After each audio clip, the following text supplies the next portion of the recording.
என்ன பண்றாருன்னு பார்த்தீங்கன்னா, கண்மணிக்கு ஒரு லெட்டர் எழுதுறாரு. அதில பார்த்தீங்கன்னா, காதலோட அன்பையும் சேர்த்து எழுதுறாரு. அவங்கள பத்தி ரொம்ப ஒரு அருமையான கவிதைகள்லாம் எழுதி வச்சு, அதில என்ன பண்றாருன்னு பார்த்தீங்கன்னா, அவரோட லவ் ப்ரொபோஸ் பண்ணி, அவங்க கண்மணி வர வழியில கீழ போட்டுறாரு. ஆனா, அதுக்கு முன்னாடி என்ன பண்ணிடுறாங்கன்னா, அவர் எழுதுனது எல்லாத்தையுமே அவங்க வீட்ல இருக்க அவங்க அண்ணி என்ன பண்ணிடுறாங்கன்னா, ஃபோட்டோவுல ஒரு இது கேமரால ஒரு இத எடுத்துட்டு, அந்த பிரிண்ட்ட கொண்டு போய் என்ன பண்ணிடுறாங்கன்னா, வெண்ணிலாட்ட குடுத்துடுறாங்க. வெண்ணிலா அத ஃபுல்லா மனப்பாடம் பண்ணிக்கிறாங்க. ஸோ கண்மணி என்ன பண்றாங்கன்னா, கீழ கிடக்குற அந்த லெட்டர்ஸ் எடுத்து படிக்கும்போது, அதில உள்ள வரிகள பார்த்து ரொம்ப நெகிழ்ச்சி ஆயிறாங்க.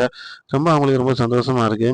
அப்ப நேரா வெண்ணிலா ஸ்பாட்டுக்கே வந்துறாங்க. வந்துட்டு, "என்ன கண்மணி நீ பாட்டுக்கு என்னமோ பண்ணிட்டு இருக்க? அந்த லெட்டர் எனக்கு எழுதுனது. நீ எடுத்து படிச்சுக்கிட்டு இருக்க" அப்படின்னு சொல்லும்போது, அவங்க ஒரு நிமிஷம் ஒண்ணுமே பேச முடியாம தவிக்கிறாங்க. அப்போ என்ன சொல்றாங்கன்னு பார்த்தீங்கன்னா, "இந்த லெட்டர்ல உள்ள விஷயத்த பூரா நான் தான் ஒப்பிக்கிறேன் பாரு" அப்படின்னு சொல்லிட்டு என்ன பண்றாங்கன்னு பார்த்தீங்கன்னா, வெண்ணிலா கடகடன்னு எல்லா விஷயத்தையும் ஒப்பிக்க ஆரம்பிச்சுறாங்க.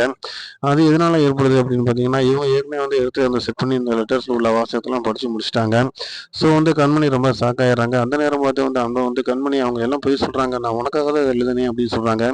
"ஏன் அன்பு இப்படி பொய் பேசிக்கிட்டு இருக்க? இப்ப நீ எழுதின விஷயம் எல்லாமே எனக்கு ஏற்கனவே ப்ரொபோஸ் பண்ணியிருந்த. அதையவே தான் திரும்ப நீ எழுதியிருக்க. அதை எனக்கு குடுக்குறதுக்கு பதிலா தேவையில்லாம கண்மணிக்கு குடுக்குறீன்னு சொல்லிக்கிட்டு இருக்க. என்ன நீ நினைச்சுக்கிட்டு இருக்க? கண்மணி உன் கையில இருந்து வாங்குச்சா? கீழ இருந்து தானே எடுத்துச்சு" அப்படின்னு நம்மலாம் சொல்றாங்க. அதுக்கு அன்புனால பேசவே முடியல. அப்ப அவங்க என்ன சொல்றாங்கன்னு பார்த்தீங்கன்னா, "கண்மணி புரிஞ்சுக்க நீ. ஆரம்பத்துல அன்பு என் மேல தான் ரொம்ப ரொமான்ஸா லவ்வா இருக்காருன்ட்டு நான் எத்தன தடவ உன்ட்ட சொல்லியிருக்கேன். நீ எதுவுமே கேட்டதே கிடையாது. இப்ப பாரு கண்கூடா பார்க்குறல்ல பாரு. நீ படிச்ச அந்த லெட்டர்ஸ்ல உள்ள வாக்கியமும், நான் சொல்ற விஷயமும் ஒண்ணா இருக்கு பாத்தியா" அப்படி சொன்னோனே கண்மணினால பேசவே முடியல. அப்போ அன்புட்ட அவங்க சண்டை போடுறாங்க. "நீங்க சொன்னதெல்லாம் நம்பி தான் நான் இவ்வளோ காலம் நான் இருந்தேன். இனிமேல் நான் நம்புறதுக்கு எந்த வாய்ப்பும் கிடையாது.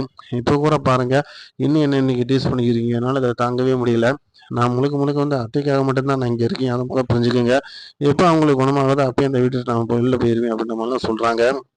அத பார்த்துட்டு அன்பு எவ்வளவோ முயற்சி பண்ணி பார்க்குறாரு. ஆனா முடியல. ஏன்னா சாதகம் எதுவுமே அவர் சரியா இல்ல. எல்லாமே வெண்ணிலா பக்கம் தான் இருக்கு. வெண்ணிலா இந்த ட்ரிப் பார்த்தீங்கன்னா, நேரடி தாக்குதலா அன்புட்ட அன்புட்டயும் கம்யூனிட்டி நேரடியா தாக்குதல் பண்ண ஆரம்பிச்சுறாங்க. 2 பேருமே நலகுலையிற அளவுக்கு அந்த சம்பவம் நடந்துருது.